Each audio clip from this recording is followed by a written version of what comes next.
প্রায় ৬৩% মুসলিম অধ্যুষিত দেশ মালয়েশিয়া। ধর্মীয় অনুশাসন মেনে প্রতি বছরের মতো এবারও দেশটিতে চলছে কোরবানি ঈদের প্রস্তুতি। তবে চাহিদা থাকলেও বাংলাদেশ বা দক্ষিণ এশিয়ার মতো পশুর হাট বসে না এখানে। বেশিরভাগ ক্ষেত্রেই খামার থেকেই সরাসরি পশু কিনতে হয়, যদিও কিছু খামারি ঈদ উপলক্ষে নিজ উদ্যোগে আয়োজন করেন অস্থায়ী পশুর হাট বা মেলা। ঈদুল আজহা ঘিরে মালয়েশিয়ার বিভিন্ন রাজ্যে বসতে শুরু করেছে এমনই কিছু অস্থায়ী পশুর হাট, যেখানে উঠেছে নানা প্রজাতির গরু। কোরবানি উপযোগী এক একটি গরু বিক্রি হচ্ছে ৫ থেকে ৪৫,০০০ রিঙ্গিতে। ক্যানিভাল কোরবান আজকে থেকে আমাদের উদ্বোধন হয়েছে।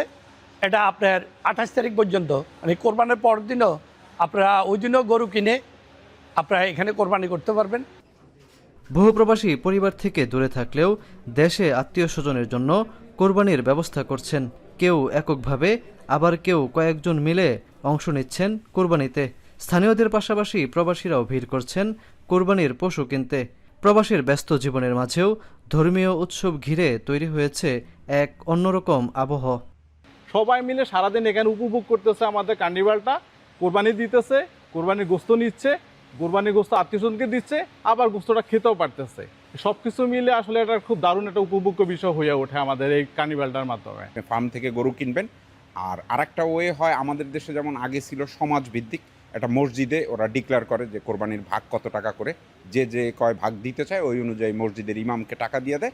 ইমাম ফার্মের সাথে যোগাযোগ করে গরুর হেলথ সার্টিফিকেট, গরুর জবাইয়ের পারমিশন, এগুলো সব তারা অ্যারেঞ্জ করে এবং এইভাবে এখানে কোরবানিটা হয়। ঈদ ঘিরে দেশে পরিবার পরিজনের জন্য বাড়তি রেমিটেন্স পাঠাচ্ছেন অনেকে। বাংলাদেশি বিভিন্ন সংগঠন ও কমিউনিটি ঈদের জামাত, কোরবানি ও মাংস বিতরণের প্রস্তুতিও নিচ্ছে। কোরবানি, কেনাকাটা আর পরিবারের প্রতি ভালোবাসা সব মিলিয়ে জমে উঠছে প্রবাসীদের ঈদ আয়োজন। শাহরিয়ার তারেক, এখন মালয়েশিয়া।